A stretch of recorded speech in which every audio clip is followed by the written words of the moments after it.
इस दुनिया में दो तरह के लोग होते हैं। एक जो रोशनी से प्यार करते हैं और दूसरे वो जो अंधेरे की पूजा करते हैं। एक वो जो मखमली बिस्तरों पर सोते हैं और दूसरे वो जो जलती हुई चिताओं की राख में लपेटते हैं। हम बात कर रहे हैं अघोरियों की। इन्हें देखकर डर लगता है, घिन आती है, रोंगटे खड़े हो जाते हैं। मुंडों यानी इंसानी खोपड़ियों में खाना खाते हैं। ये चिता की भस्म यानी राख से नहाते हैं और कहा जाता है कि ये मरे हुए इंसानों को भी खा जाते हैं। लेकिन क्या ये सिर्फ पागलपन है या इसके पीछे कोई गहरा विज्ञान है?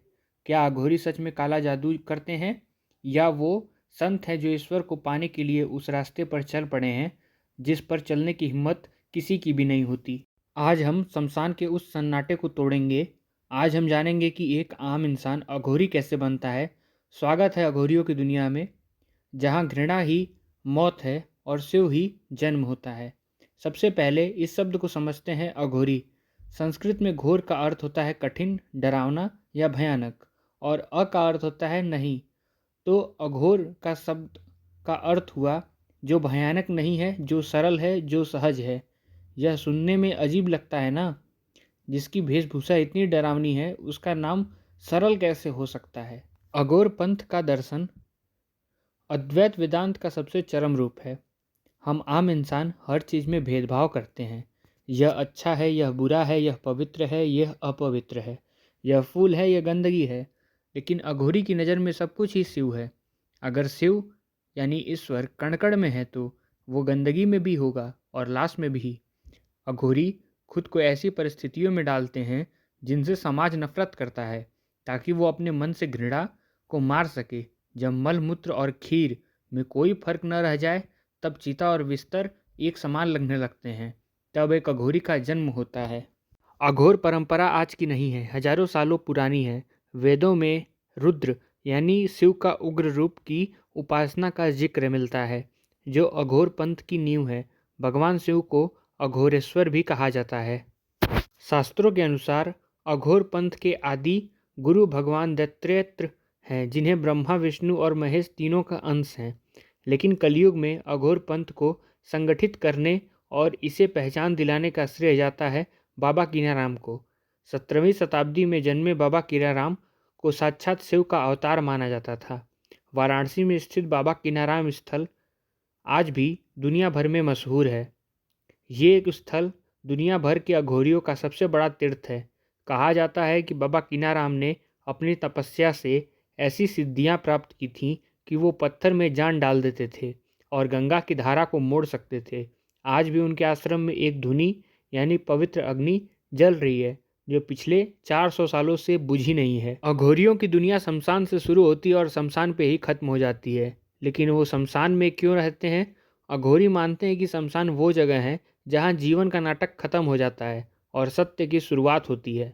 वहाँ आत्माओं का वास होता है और ऊर्जा अपने सबसे तीव्र रूप में होती है।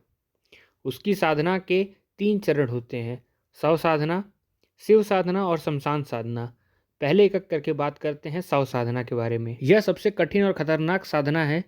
इसमें अघोरी एक ताजी लाश के ऊपर बैठकर ध्यान करता है। वह लाश को महाकाल का आसन बताता है।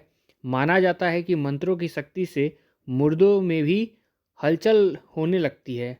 अगर साधक डर गया तो उसकी मानसिक स्थिति बिगड़ सकती है या मौत भी हो सकती है। लेकिन अगर वो सफल हुआ तो उसे शक्तियाँ प्राप्त होती हैं। दूसरी साधना होती है शिव साधना। इसमें साधक शव के ऊपर खड़े होकर शिव की आराधना करता है। तीसरी होती है शमशान साधना। इसमें हवन और बलि के माध्यम से शमशान की अतृप्त आत्माओं और शक्तियों के वश में किया जाता है। अब बात करते हैं उस पहलू की जिसे सुनकर अघोरी से सबसे ज़्यादा नफरत दुनिया करती है, उनका खान पान। क्या अघोरी सच में इंसानी मांस खाते हैं? जवाब है हाँ, लेकिन शर्तों के साथ। अघोरी किसी जीवित इंसान को मारकर नहीं खाते। वे केवल उसी शव का मांस ग्रहण करते हैं जो गंगा में बहकर आया हो या जिसका दाह संस्कार हो गया हो।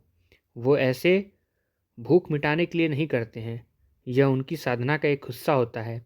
इसे अघोर मंत्र कहा जाता है, यानी अपने अंदर की मानवीय प्रवृत्ति को तोड़ना।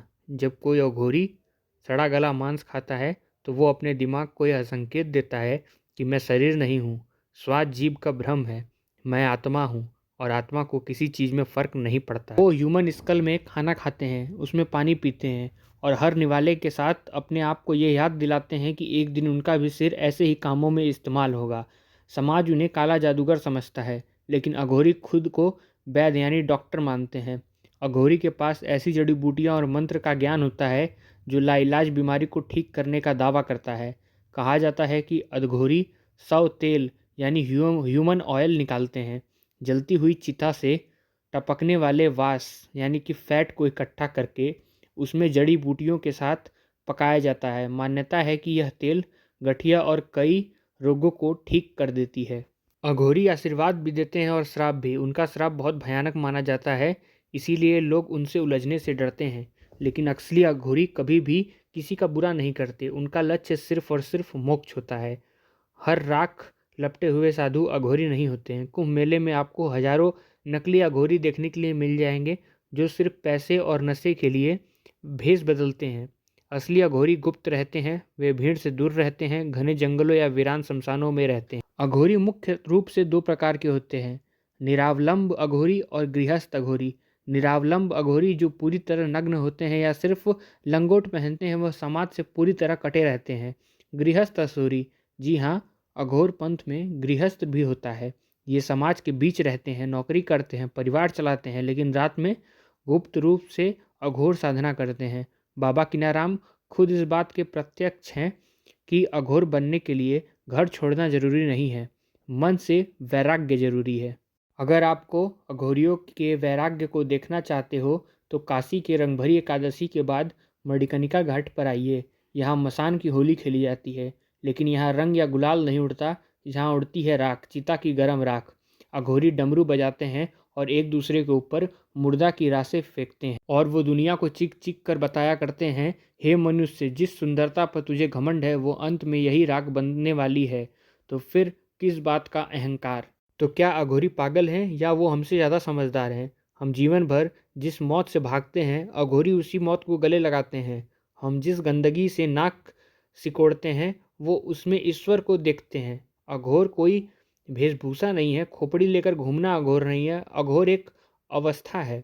जब मन से डर खत्म हो जाए, जब नफरत खत्म हो जाए, जब हर इंसान, हर जीव, हर कण आपको सिर्फ शिव दिखाई देने लगे, तब आप अघोरी बनते हैं। अघोर का रास्ता बहुत कठिन है। यह आग का दरिया है, लेकिन जो इस आग को पार कर लेता है वो इंसान नहीं रह जाता, वो अविनाशी हो जाता है। तो यही था हमारा एक प्यारा सा छोटा सा वीडियो अघोरियों के लिए। तो अंत में मैं यही बोलूँगा, नमः पार्वती पतये हर हर महादेव।